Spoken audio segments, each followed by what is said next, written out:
ठाकुर को भोग, वो है भक्ति, वो है भगवान का आश्रय। जब घर में भोज आते हो, भिक्षा भी नहीं मिली तो पत्नी पूछती कि बच्चों को कैसे जिलाएं। तुलसी दल उतारते, ठाकुर को भोग लगाते, आधा आधा तुलसी दल। उनका एक मित्र था जो धनी के यहाँ वो पुरोहित कर्म करता था, डोली में बैठ के निकलता पालकी में।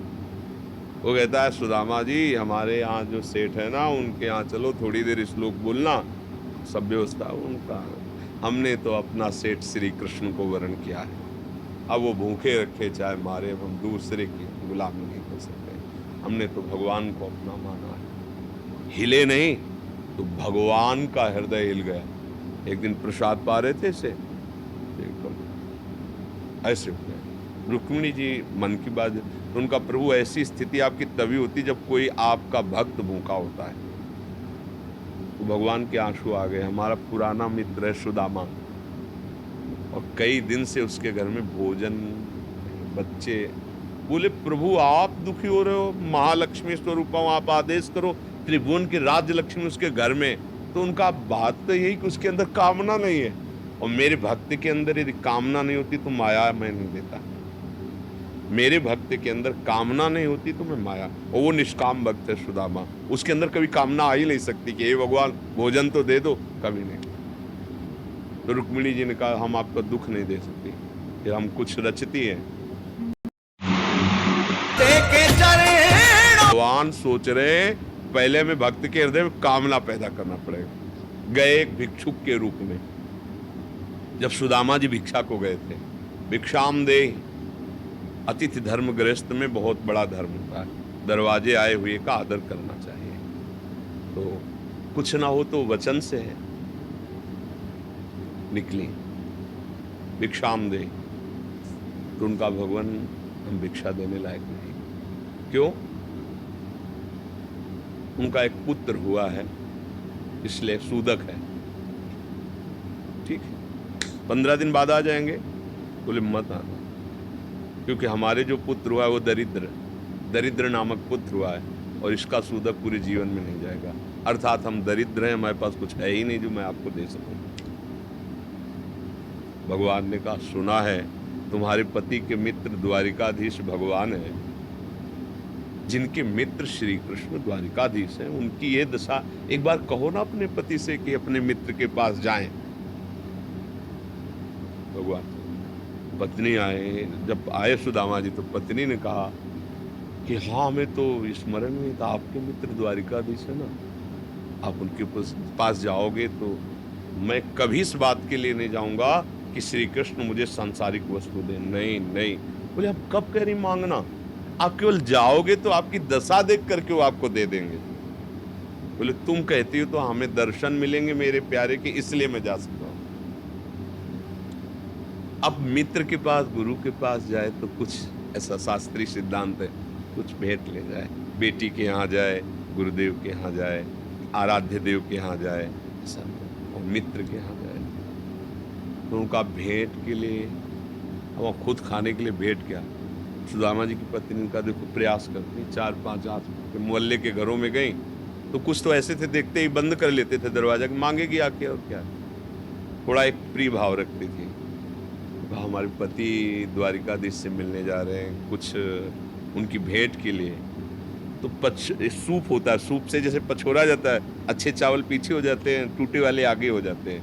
वो टूटे हुए तंदुल जो वो दिए, किया ले लो, वो तंदुल लिए 3 मुट्ठी। अब उनके पास अच्छी रुमाल भी नहीं थी, क्योंकि सब पैसे से होता है, गरीब, इतने गरीब। अपनी फटी हुई कपड़े की धोती, उसमें चारों, पूरा बहुत बड़ा चरित्र। पर जब भगवान के द्वार में पहुंचे, जहां ब्रह्मा और शंकर भी खड़े रहना होता है, वो द्वारिकाधीश का वैभव। द्वार पाए दरिद्र ब्राह्मण, फटी सी, इतनी बेवाई है, ऐसा शरीर है, आंखों में भगवत तेज समाया हुआ है भगवान। तो उनका भैया, एक बार तुम अपने स्वामी से कह दो जाके कि सुदामा नाम का कोई आपका मित्र आया है, बस ऐसा। पार्षदों ने बड़े दयालु हैं, पार्षदों ने कहा आप यहीं तब तक खड़े रहिए जब तक हम आए। और भी पार्षद थे। एक दौड़ते हुए गया, जय जयकार हो प्रभु। कोई एक दरिद्र ब्राह्मण वेश में है और वो सुदामा सुदामा कूद पड़े भगवान। ब्रह्मा शंकर को भी इंतजार करना पड़ता था, लेकिन सुदामा नाम सुनते ही भाग पड़े भगवान।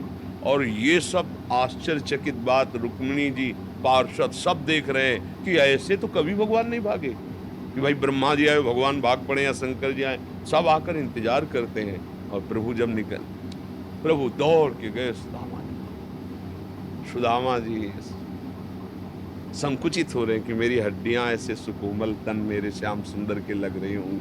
वो सकुचते जा रहे कि इतना बड़ा वैभव स्वामी हमें।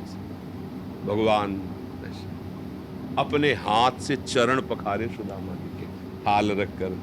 रुक्मिणी जी आश्चर्यचकित हो रही है, ऐसा कोई तपस्वी, ऐसा कोई महात्मा जिसकी ऐसे भगवान अभी तक तो नहीं देखा जैसा इस ब्राह्मण। और धोती कई जगह से फटी थी, जो दुपट्टी उसको कई ऐसे केवल अंग ढके हुए थे, ऐसी धोती थी, हड्डियां हड्डियां शरीर में। रुक्मिणी जी के पलंग पे बैठाला भगवान ने, जिस पलंग को ब्रह्मा शंकर नमस्कार करते हैं, उस पलंग पे बैठाला, चरण धोए, चरणामृत लिया का हो भाग्य आप पधारे, भोजन पानी से चरण दाब रहे। सुदामा जी सुनते वो दास पर कितनी प्रीति प्रभु करते हैं। 2-3 दिन 4 दिन सबसे प्रभु मिलवा रहे, परिचय करा, ये मेरे मित्र सुदामा जी हैं, ऐसे बैठे। और सबके बीच में कहा कि ब्याह हो गया है, क्योंकि जब मित्र बने थे तब तो गुरुकुल में थे। सुदामा जी कहा पुत्र भी है, भाभी ने कुछ दिया भी होगा हमारे लिए। अब ये वैभव, अब वहां फटे कपड़े में तंदुल कैसे? बोले देखो पहले चूक की थी, गुरु माता ने चले दिए थे हमारे लिए, और फिर चूक कर रहे हो, कुछ दिया है? अब भगवान ने ऐसे हाथ पकड़ा, उनका उठाया, इतने स्वादिष्ट कीमती वस्तु तुम छुपाए रखे हो। खोला, उस फटे पुराने कपड़े में लपटे हुए तंदुल, रोमांच हो रहा है। भगवान रुक्मिणी जी देख रहे हैं कि ऐसी प्रसन्नता से तो 56 भोग भगवान नहीं पाते द्वारिकाधीश। दूसरी मुट्ठी ली, तीसरी में रुक्मिणी जी ने हाथ पर, प्रभु बस इतना काफी है इनके लिए। 2 मुट्ठी में 2 लोग का वैभव सुदामा, प्रगट में 25 पैसे भी नहीं दिए, एक भी वस्तु ले। 3-4-5 दिन आनंद लिए, तो फिर सुदामा जी से कहा कि तो भगवान ऐसे चले। सुदामा जी ने